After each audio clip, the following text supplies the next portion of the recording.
que una persona tiene SIDA. El SIDA es el estado terminal, es decir, toda aquella persona que ya tiene inmunodeficiencia, es decir, que el número de linfocitos es tan bajo que ya no se defiende de nada, esa persona tiene SIDA y esa persona se va a morir siempre, siempre se va a morir. Haga lo que yo haga, siempre se va a morir, porque está demostrado que cuando el número de linfocitos TCD4 llega por debajo de 200, las personas se mueren, y se mueren con múltiples infecciones y múltiples complicaciones. Por lo tanto, en esta enfermedad lo que nosotros como médicos tenemos que buscar es que nuestro paciente todo el tiempo, desde que le hagan el diagnóstico tal, se quede como un VIH positivo. Es decir, que el número de células con receptores CD4 no baje de 500. No baje de 500. La persona dice, yo soy VIH positivo, perfecto, pero yo no tengo SIDA. El VIH positivo es el que vive actualmente. Cuando comenzó la enfermedad se morían a los 2 años, a los 3 años. En cambio ahora, con un tratamiento de con estos monstruos de medicamentos antirretrovirales, ustedes van a ver que las personas llegan a 14 años, 15 años, 16 años, eso sí, con todos los efectos secundarios que quieran, porque estos medicamentos no hacen cosquillas, son muy fuertes, pero mantienen la vida por encima de todo. Y van a ver que muchos pacientes con VIH positivos prefieren morirse porque se cansan de los efectos secundarios de los medicamentos. Y entonces la enfermedad progresa. Teniendo en cuenta eso, pues hay 2 tipos de VIH, el tipo 1 o el tipo 2. El VIH tipo 1 es el genoma original, que es el que está en África, el de los micos, allá en la isla de Madagascar, y ahí en toda esa zona de África. Ese es el VIH tipo 1. Y el VIH tipo 2 es una mutación mundial. Pero actualmente uno puede encontrar cualquiera de los dos. Aquí en Latinoamérica predomina el VIH tipo 1. Mientras que en Europa y algunas zonas de Asia predomina el VIH tipo 2. La enfermedad es totalmente africana. De los 39, 40 millones de personas con VIH que hay en todo el mundo, 25 millones están en África. Porque el genoma, como les acabo de decir, es de 2 tipos de micos que lo tienen originariamente. Esto es una enfermedad de animales, pero que pasó al hombre por dos eventos catastróficos. El primero, que los indios nómadas de África, cuando caminan por el desierto, allá abajo, al lado del lago Victoria, cuando caminan por todo ese desierto, ellos llevan micos y les cortan las venas para alimentarse mientras consiguen comida. Entonces le chupan la sangre a los micos, y pues ahí la enfermedad pasó del mico al hombre, haciendo la mutación respectiva. Y el otro es el turismo sexual. La gran mayoría de niñas que viven en África son vendidas por sus padres como prostitutas, y esas niñas que ya tienen contaminación pues acaban contaminando al resto de personas. Por esa razón, el genoma estando en África pues ya se ha diseminado por todo el mundo. Entonces tenemos esos 2 grupos de VIH, y el virus tiene unas características particulares que lo obligan a uno a pensar en la terapéutica, y es que hay unos genes principales del virus. El virus tiene 2 moléculas RNA, que son las que codifican la transcriptasa inversa y todas estas cosas, pero todo el enfoque inicial de la enfermedad se dio con las proteínas que se encuentran en la parte externa de la cápsula, que son el GP120 y el GP41. Esas 2 están codificadas por un gen que se llama el gen EMP, o de envoltura. Entonces, estos medicamentos que ustedes vieron al comienzo, los 2 primeros, los inhibidores de adherencia y de fusión, que son los más, es decir, el Maraviroc y el Fluburtide, aparecen de tratar de bloquear el GP120. GP120 para adherencia y GP41 para fusión. Ahí aparecen los primeros medicamentos. Pero estos medicamentos no fueron buenos, porque el virus muy rápidamente les fabrica resistencias. Ustedes lo escribieron en su trabajo, ojalá hayan leído lo que escribieron. Las resistencias se hacen muy rápidamente, basados en cambiar el sitio de acción de GP120 y GP41. Y por esa razón los investigadores se dedicaron a mirar los otros genes principales del virus, que son los asociados a P17 y P24, que son los que fabrican la Fíjense que la cápsula es la externa, la que ustedes ven como amarillo, pero por dentro hay una pared. Esa pared separa el RNA del resto del ambiente. Eso lo codifican P27 y P24. Y por eso trataron de fabricar los medicamentos basados en ese que se llama GAC, en GAC. Pero no fue posible manejar o fabricar ningún medicamento ahí. Trataron de fabricar las vacunas para prevenir la enfermedad, creando anticuerpos contra GP120 y contra P24. La proteína que primero saca IgG en una persona VIH positivo, que sirve de las pruebas de ELISA para decir usted es un VIH, es P24, porque es muy grande. Entonces, cuando una persona se hace una prueba contra VIH de cuarta generación, una ELISA de cuarta generación, que son las que hay en Colombia, esa lo que mide es P24, porque es una proteína gigantesca. Y cuando los linfocitos logran recibir la información de P24, le fabrican IgG a esa proteína. Por eso los investigadores dijeron, como esto es tan grande, pues hagamos que logremos fabricar algún medicamento contra P24, cosa que no se consiguió. Entonces los investigadores se fueron al tercer gen, que se llama el gen PUL, que codifica la proteína de la proteasa, la transcriptasa inversa y la integrasa. Si ustedes se dieron cuenta, los grupos de medicamentos más poderosos están aquí, porque estas sí se logró codificarlas. Ese gen se llama entonces el gen PUL, y ahí está todo el éxito. De hecho, hay dos grupos de inhibidores de la transcriptasa inversa, los nucleótidos y los no nucleótidos. Hay un grupo de inhibidores de la proteasa y hay un grupo de inhibidores, y hay un grupo de inhibidores de la integrasa. ¿Queda clara la idea? Por eso, todo el fuerte del tratamiento actualmente para el VIH está enfocado en bloquear de alguna manera PUL y las tres proteínas que codifica PUL, que son proteasa, integrasa y transcriptasa inversa. ¿Queda claro de dónde salen los medicamentos? No hay más grupos. Bueno, acaba de salir uno que pues ninguno de ustedes me lo relacionó en el trabajo, pero acaba de salir que salió ayer, sino que Estados Unidos lo aprobó. Y cuando lo aprueba Estados Unidos, pues Colombia, que sigue la FDA casi al pie de la letra, pues Colombia ya lo tiene en cuenta, que se llama lenacapavir. Ustedes ya lo van a ver al final de la presentación, porque el lenacapavir es un medicamento que bloquea GP120 y 41, bloquea P24 y bloquea transcriptasa inversa y proteasa. Es un medicamento monstruoso. El único problema del lenacapavir es que vale $41,000 el año. $41,000 el año. Claro, tiene una ventaja, solo se pone 2 veces al año. A comienzo de año y a mitad de año. Son 2 dosis inyectadas, nada más. Y protege por todo el año, por eso vale $41,000. El punto es pensar quién se puede poner esto.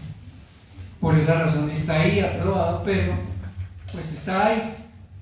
Ya se los mostraré más adelante.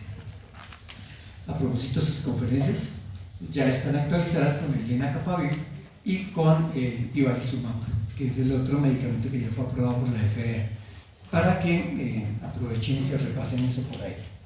Bien. Bueno, solamente para que nos pongamos en contexto, esto es 2024, casi siempre la información de Onucida va con año y medio de retraso mientras se recoge la información, pero está más o menos actualizada. Fíjense que en el mundo se cree que hay entre 33 y 45 millones, la media es 39. Como les decía, África tiene 25 millones, casi 26. África no sirve porque el virus es de ahí. Latinoamérica tiene 1.5 millones. Ustedes miran, Latinoamérica tiene una población muy alta de VIH, muy importante. Le sigue el sur de Asia, que es terrible para esto, 3.9 millones. Allá, Europa 1.3, Norteamérica 1.3, y los australianos que viven rodeados de agua y nadie los quiere mirar, los tienen los más poquitos. Para que piensen, cuando quieran irse a un sitio tranquilo, Australia es una maravilla. El problema es que allá no lo reciben a uno fácil, y más cuando uno dice que es latinoamericano. Pero de todas formas, esos son queridos, y puede acabar uno allá metido rodeado del mar. Bien, Si miramos por causas, por poblaciones afectadas, recuerden ustedes que el VIH-Sida fue catalogado como una enfermedad de homosexuales, porque las primeras 21 personas que fueron descubiertas en los Estados Unidos, precisamente por el Centro de Infecciones de Atlanta, encontró que esas 21 personas que tenían neumonía por Pneumocystis carini, o bueno, ahora se llama Pneumocystis jirovecii, esas 21 personas todas eran homosexuales, todas tenían la neumonía y todas estaban tomando trimethoprim-sulfa. Esa es la historia de la enfermedad, que en Estados Unidos empezó a usarse mucho el trimethoprim-sulfa, y como ellos sí son serios, al hacer seguimiento dijeron, ¿cómo así? Que hay gente con neumonía y están poniendo trimethoprim-sulfa, encontraron que eran homosexuales, les tomaron unas muestras y apareció el virus. Simultáneamente con Estados Unidos, en Francia se hizo exactamente lo mismo. Solo que la diferencia entre Estados Unidos y Francia en descubrir el virus es que los franceses lo descubrieron primero, con el doctor Robert Gallo. Eso le dolió a los norteamericanos tremendamente, porque, pues, como se dan cuenta ahora con Trump, él no le gusta Europa, como a los europeos no nos gusta Norteamérica. Entonces se armó la pelea ahí entre esos dos grupos, pero el cuento va a que cuando ya se mira la epidemiología de la enfermedad, si ustedes se dan cuenta, los homosexuales solo son el 23%. La enfermedad no es de homosexuales, la enfermedad es de personas heterosexuales. Si ustedes suman 20%, el resto de la población, aquí ya va el 55%. Si lo suman con estos trabajadores sexuales, ya es el 66%. Y si lo suman con drogadictos, 75%. Es decir, el 75% de las personas con VIH son personas que no son homosexuales. Por lo tanto, es muy peligroso asumir que eso solamente le va a dar al que sea homosexual. Esa es una historia a la cual no hay que pararle muchas bolas. Y los transgéneros, 2% nada más. Si sumáramos los dos, serían 25%. Es muy poquito. De hecho, cuando se mira esto, el 30 y pico por ciento de las mujeres que son VIH positivas lo son de su única pareja, que nunca les informó que ellos eran VIH positivos y las contaminaron. Por esa razón, a veces hay que pensar antes de. No hay sea los diablos que aparezca un obsequio de estos que es para toda la vida. Esto no se quita rezando. Solo se controla con antirretrovirales, e invariablemente, si se suspenden los medicamentos, las personas se van a morir, porque el pronóstico es ese. Bien, esta es Colombia. Lo verde es las zonas con más VIH. Como se pueden dar cuenta, es donde están las grandes ciudades. ¿Sí o no? Claro. Miren ustedes las bellísimas Cartagena, Barranquilla y Santa Marta, zonas de playa, brisa, mar y sexo desaforado. Bueno, ahí está. Y la otra zona peligrosa que no se ha logrado saber por qué, porque es muy raro que ya suceda, porque tiene la prevalencia más alta, mírenla, es esta zona aquí, en el área andina, entre Risaralda, Huila, un pedacito ahí de Meta, Casanare, todo eso, ahí parece que ahí también hay mucho intercambio de fluidos, con la diferencia de que el diagnóstico está colgado. Entonces, curiosamente, Colombia tiene todo concentrado en el área andina y esa zona que ustedes están viendo ahí, donde las cosas se escapan. Si miran la realidad en Colombia, el 80.3% de los casos registrados por el año 2023 fueron hombres y solamente el 19.8% fueron mujeres, embarazadas 1.5% y provenientes del exterior que vinieron aquí a ejercer turismo sexual 3.9%. Turismo sexual aquí, que es en Barranquilla, en Cartagena y en Medellín y en Pereira. Y ya cuando se mira por casos, por contaminación sexual, es el 98.69%. Es todo. Es decir, pajarito con aquellito. Por eso la mejor prevención en el VIH es un buen condón. Con sabor, a banano, o a naranja, o a fresa, o a lo que sea, con punta reforzada. No, hay tipos que dicen que tienen una troqueladora allá y entonces con puntas reforzadas y punta reforzada, la cajita vale 25.000 pesos, trae 3 condones y se evita una problema. ¿Quién tiene que cargar la cajita? Todo el mundo. Eso sí, no la dejen por ahí tirada, porque habrá mamás y papás curiosos. ¿Usted qué hace con esto? Y uno no puede decirle, no mami, es que vamos a hacer una fiesta, estas son las bombas, porque nadie se va a poner eso. Pero la prevención es lo único que sirve. La transmisión madre-hijo, Colombia y Argentina tienen la mejor estrategia de toda Sudamérica, Colombia y Argentina, y bajó del 3.5 al 0.49 en 7 años. Aquí en Colombia somos súper para descubrir mamás embarazadas VIH positivas y para cuidar a los niños. Pero lo aprendimos de los argentinos, que fueron los que diseñaron esa estrategia. Nos sigue Chile muy de cerca, es decir, esos 3 países aquí están muy bien y son tomados como ejemplo en todo el mundo. Fíjense ustedes cómo cambian, porque 1.5 era hace unos 4 o 5 años, pero ya estamos en esto, porque está actualizado. Entonces, digamos que hay éxitos, en Colombia hay muchos éxitos relacionados con VIH-Sida. Y estas son las edades, para que por favor lo tengan en cuenta. Los hombres entre los 20 y los 34 años son los mayores contaminadores. Es decir, que lo primero que uno tiene que decir antes de es ¿cuántos años tiene usted? Y déjenme ver ese pipí, tómese una prueba de lisa antes de caer. Porque si ustedes se dan cuenta por sexo, en la misma edad, miren que las mujeres no son. Es decir, que los grandes contaminantes tienen pipí. Bonitos o feos, pero tienen pipí. No bonitos o feos los pipí, sino los tipos. Entonces, ahí está el problema. Se enamoraron de alguien, les gusta a alguien, independientemente de si son LG o trans, eso no importa. Lo que importa es si les gusta a alguien y van a tener algo más que un cordial saludo, háganse una prueba de lisa. Oye, yo estoy muy interesado en salir contigo y estoy pensando muy seriamente en acabar acostado contigo. ¿Nos hacemos una prueba de lisa? Y ya, pues para no meterle tanto misterio a la cosa. Una prueba de lisa de 4ª generación en Colombia se puede comprar por Mercado Libre. Se la llevan a la casa, se le venden para la pareja y cada cajita vale 38.750 pesos a hoy.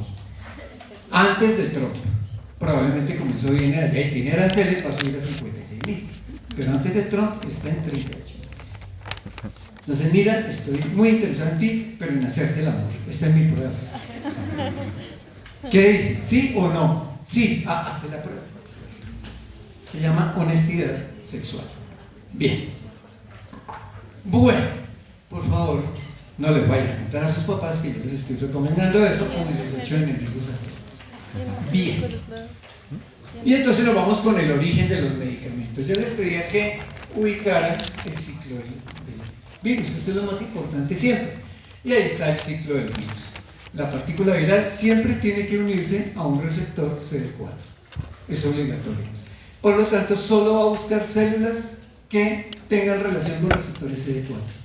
Y como ustedes son unos inmunólogos poderosísimos, sabrán que las células que tienen receptores CD4 son los macrófagos, los monocitos, es decir, todas las células APC, los linfocitos B, que son presentadores de antígeno, los linfocitos T CD4 y las plaquetas. Esas son las células que van a salir siempre contaminadas, porque son las que tienen CD4. Nadie más, un neutrófilo nunca, esos están por fuera del problema y así sucesivamente. Una vez que el virus se une al receptor CD4, pierde su revestimiento, libera su genoma, que es un RNA, se imbrinca en el DNA, por eso se llama un retrovirus. Entonces el RNA del virus, utilizando la transcriptasa, se imbrinca en el DNA y ya metido en el DNA del huésped se queda ahí para toda la vida. Por eso utiliza una enzima que se llama la integrasa. Y quedándose así para toda la vida, cada vez que esa célula enferma se reproduzca, el virus también se reproduce, fabrica sus proteínas estructurales reguladoras, se arma y sale a buscar otra nueva célula. Es decir, el ciclo del virus es el mismo, pero recuerden que es un retrovirus. Se comporta con virus RNA hasta que se imbrinca dentro del genoma del huésped en un DNA. Cuando uno toma cada uno de estos recorridos por uno a uno, entonces el primer punto está ahí. Todo virión se va a unir a un CD4. Ojo, se llama virión mientras no se meta a ninguna célula. Y después de que se mete a la célula y se une al DNA, ya no se llama virión, se llama provirus. Entonces, cada vez que les hablen de virión, es el virus que va por la sangre buscando un CD4. Y cada vez que les digan provirus, ya es el virus metido en el DNA del huésped. Es decir, cuando ya logró contaminar una célula y se va a quedar ahí de por vida. ¿Quedó clara la idea? Esos dos términos son claves, son súper importantes. Entonces ahí tenemos el virión. Fíjense ustedes que el virión se une al receptor CD4, para lo cual utiliza GP120 como un columpio. Entonces el GP120 utiliza el CCR5 y utiliza el CXCR4. Y se columpia, se comienza a mover, como si se estuviera columpiando. ¿Por qué? Porque este GP41 se tiene que clavar en el receptor, como una jeringa. Entonces el virus lo único que hace es como tomar impulso hasta que logra girar sobre su propio eje y esto se voltea y se clava. ¿Está clara la idea? Por lo tanto, cuando ustedes miraron los medicamentos, vieron que los medicamentos, los inhibidores de adherencia, bloqueaban CCR5 y por lo tanto el virus utilizaba CXCR4, pero tiene que columpiarse con dos bracitos, no con uno.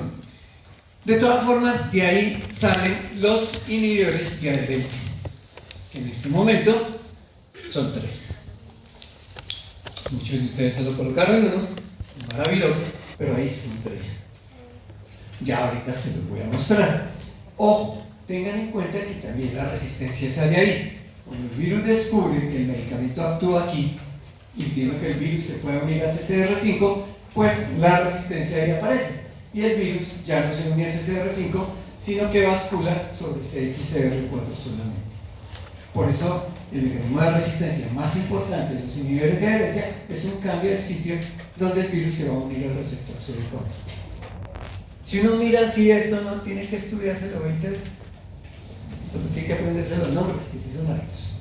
Bien, después viene la fusión. Recuerden, el virus se bascula, se columpia hasta que logra voltearse. Y fíjense que clava GP41 dentro del receptor. Lo clava como una jeringa. Se clava ahí. A eso se le llama fusión. Por eso el segundo grupo de medicamentos, cuando se acopla, se llama los inhibidores de fusión. Y en este momento solo es un medicamento. Este es el grupo más pobre de todos. Tiene un medicamento de lenfobutide y ahí se quedó para toda la vida. Por las resistencias. Y obviamente, ¿cuál es la resistencia? Pues que el virus tiene que clavarse el GP41, pero imagínense el GP41 como este salón. Imagínense que el GP41 se clavara sobre toda la mitad, aquí. Pues el virus ya cambió el sitio donde se clava. Y entonces él ya escogió clavarse aquí, o clavarse aquí, o clavarse aquí. Está dentro del mismo receptor. Entonces él da la vuelta por cualquier lado. Por eso la resistencia de este es clavar el punto, cambiar el sitio donde se une al receptor. Si el receptor es todo este salón, tiene muchas posibilidades de unirse por otro lado. Por eso les digo que este grupo es el más fracasado de todos, porque la resistencia aparece muy rápidamente. Si tomamos el concepto de salón, ¿no? Yo no puedo bloquear todos los puntos por donde yo pueda entrar al salón y quedarme ahí. Por esa razón fracasa muy rápidamente el grupo.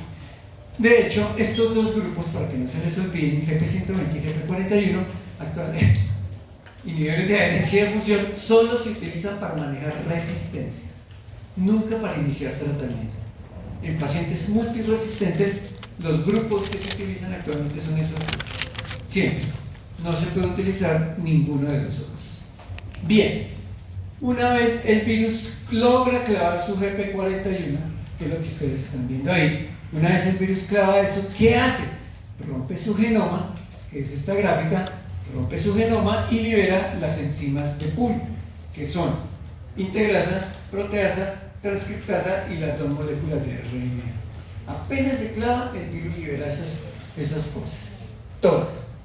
Y las libera y eso obviamente se va a ir al núcleo.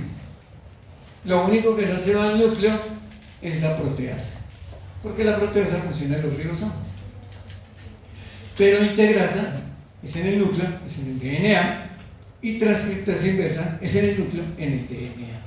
Por lo tanto, yo clavo mi agujita GP41, libero mi genoma y el genoma va directamente al núcleo, excepto la proteasa.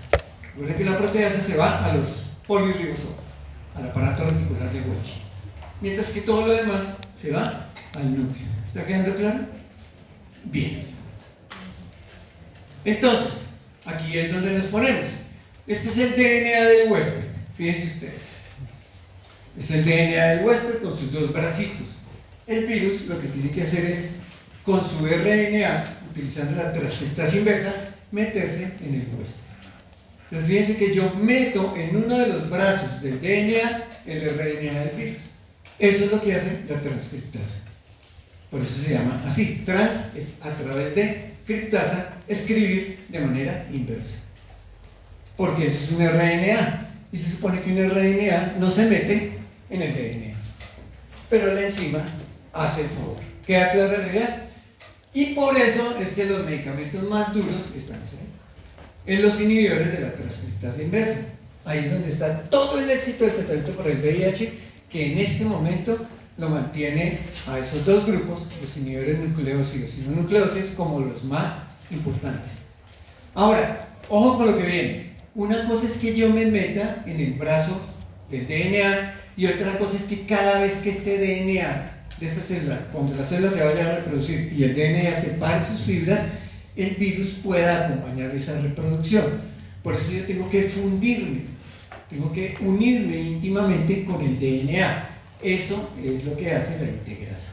La integrasa ya garantiza que este RNA viral nunca se va a salir del DNA.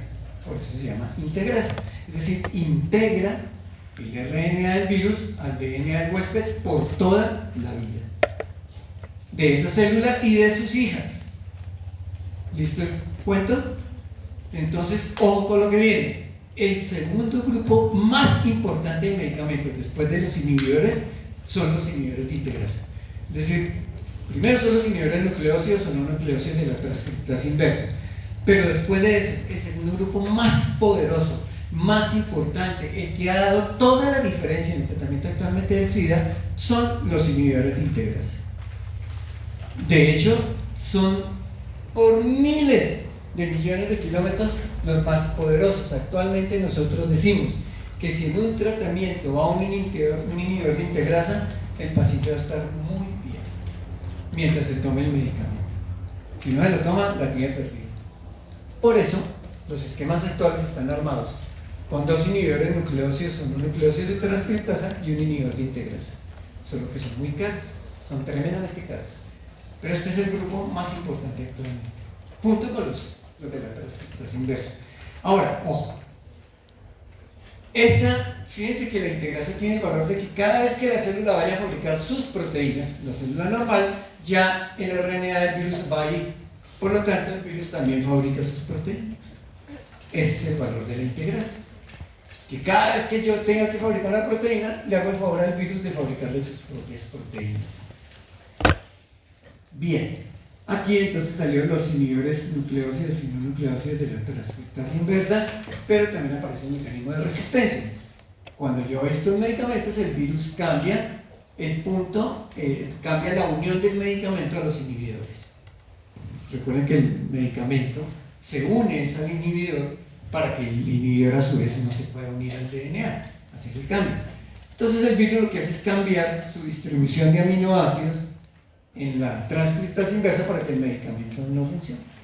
Ese es el mecanismo de resistencia. Y por supuesto aparecen también los inhibidores de integrasa y por supuesto también el mecanismo de resistencia. Es igual. En ambos es simplemente cambiar el sitio donde el medicamento va a llegar a actuar. Es igualito para ambos.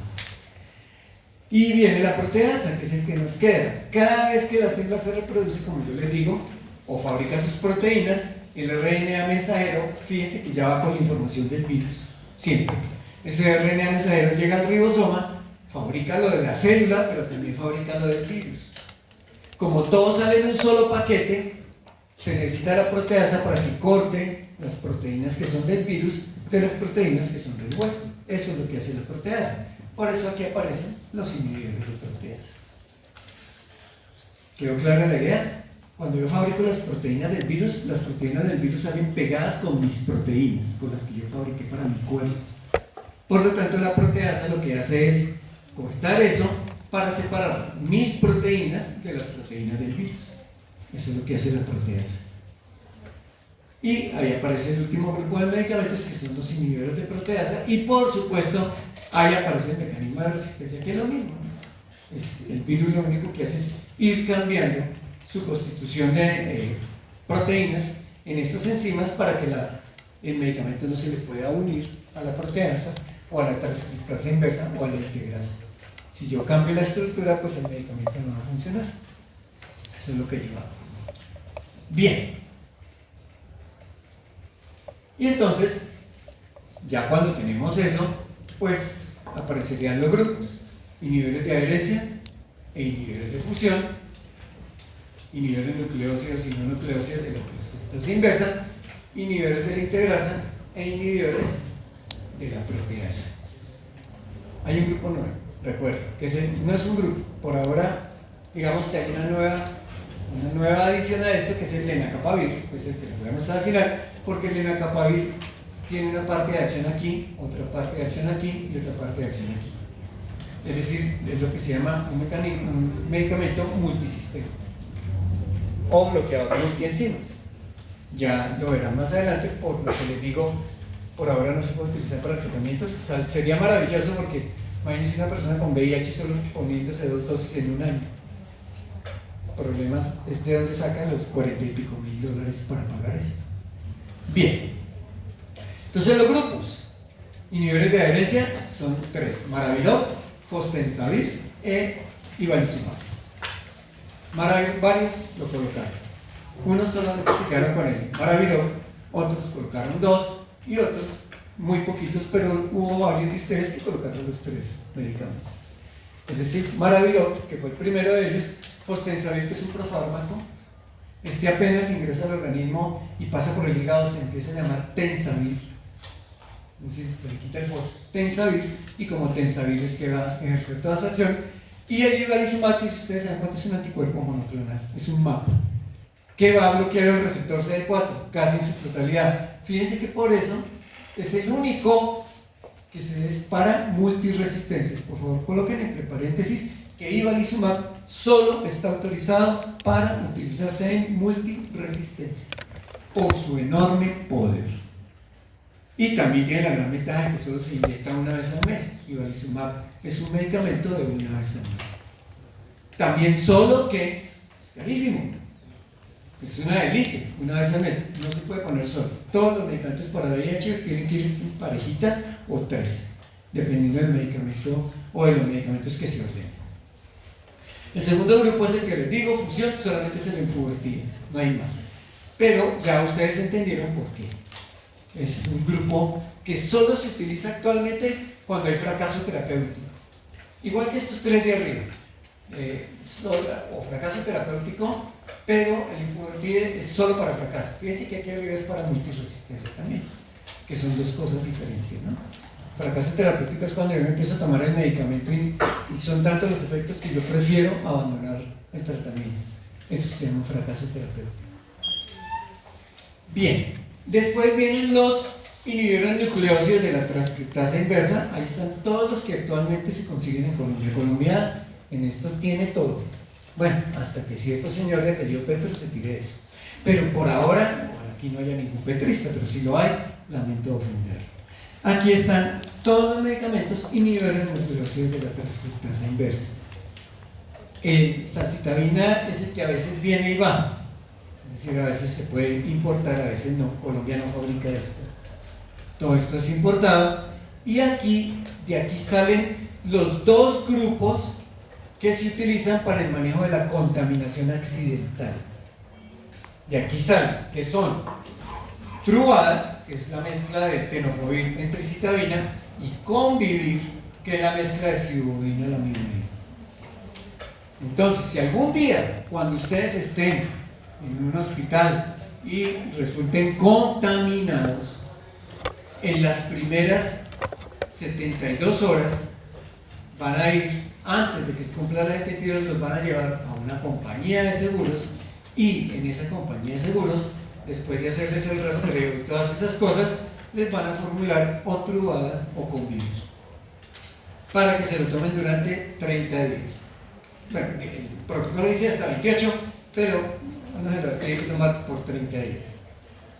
Antes de los 30 días, en el día 18 a 22, les van a tomar el ELISA de 4ª generación.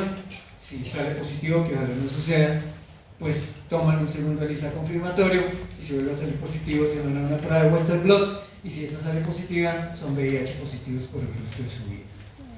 Por esa razón, cuando estén en urgencias, cuando estén en cirugías, sigan todos los protocolos de seguridad porque a veces la agujita pasa por el dedo y uno no se da cuenta que uno contamina. Sobre todo si el paciente es VIH positivo pero no le hicieron prueba. El simple hecho de que le aparezca uno el guante roto ya es una sospecha de contaminación. Y ahí puede suceder aquello que uno no quisiera que suceda. Y es que tiene contaminación accidental. La Corpas en los últimos 20 años tiene 60 de sus estudiantes VIH positivos. 60. Que por alguna razón no siguieron los protocolos de seguridad. Y a veces uno se cree, ¿no?, que no le va a pasar nada y resulta que sí le puede pasar. Por lo tanto, mi consejo con ustedes es: nunca hagan pendejadas, sigan los protocolos. Para eso existen, ¿no? Si le dicen a uno, mire, lávese las manos, haga esto, póngase el guante, punta reforzada, pues haga eso. Hay gente que no, yo tengo prisa. A mí no me da nada, yo tengo unos librecitos TC de 4 divinas y pues la vida le da una patada y recuerda que eso no es cierto. Por esa razón final. Entonces, ojo, con este grupo sale un maravilloso grupo de medicamentos, son muy buenos, sobre todo este, ¿no? Entericitabina es una lindura. Estos dos, tenofovir y entericitabina son, yo los he usado mucho, yo no, mis pacientes, y les va muy bien, pero fíjense que es estrubada. El problema es que es estrubada y puede haber resistencia porque ayer hice un rastreo por todas las droguerías de Colombia y ya no lo están vendiendo, es que antes lo vendían en las droguerías. Trubada vale 485.000 pesos al mes y Convivir vale 175, pero ya no lo venden. Ya toca con una fórmula en el ministerio o en la Cruz Roja recibir el medicamento. Eso ya es una ventaja porque nos quitamos encima la resistencia, sobre todo para entericitabina. Es maravilloso. Bien, el otro grupo son los inhibidores no nucleósidos de la transcriptasa inversa, todos maravillosos, pero el mejor por las mezclas actuales, ripivirina.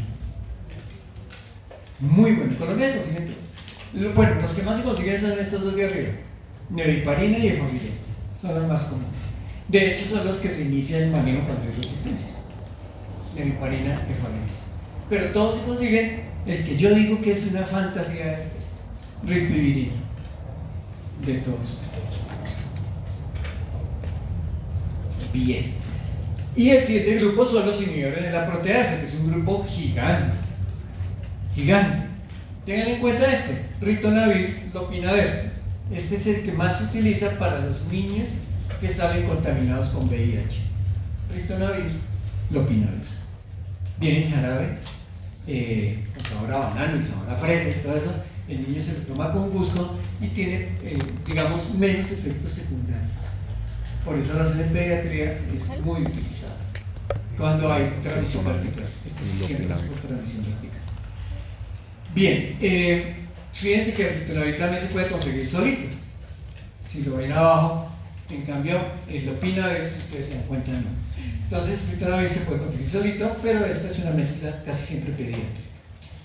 De ahí que les digo que todos son magníficos. Todos los inhibidores de proteasa son magníficos, pero se utilizan cuando fracasa el esquema terapéutico, es decir, cuando aparece resistencia también. Ya van a ver la estrategia. Y pues aquí vienen los reyes de la creación, los inhibidores de la integrasa. Ahí están todos, el último que salió fue este, el Tenavir, que está avalado por FDA no más de 3 años, 4 años, es muy caro. Pero aquí en Colombia se consigue como biomedicamento, es decir, no fabricado directamente por el fabricante, pero que sí sigue las especificaciones técnicas. Eso lo vuelve muy barato. Ya van a ver ustedes. Divinos de acá, pues cualquiera. A mí el Vita me mata, me parece divino. Pero dolutegravir tiene un poder increíble. Pero todos, cabotegravir es una sensación. Bueno, hay cualquiera.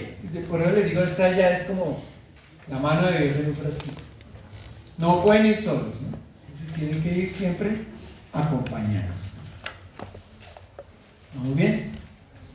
Bueno, descansemos 10 minutos y seguimos.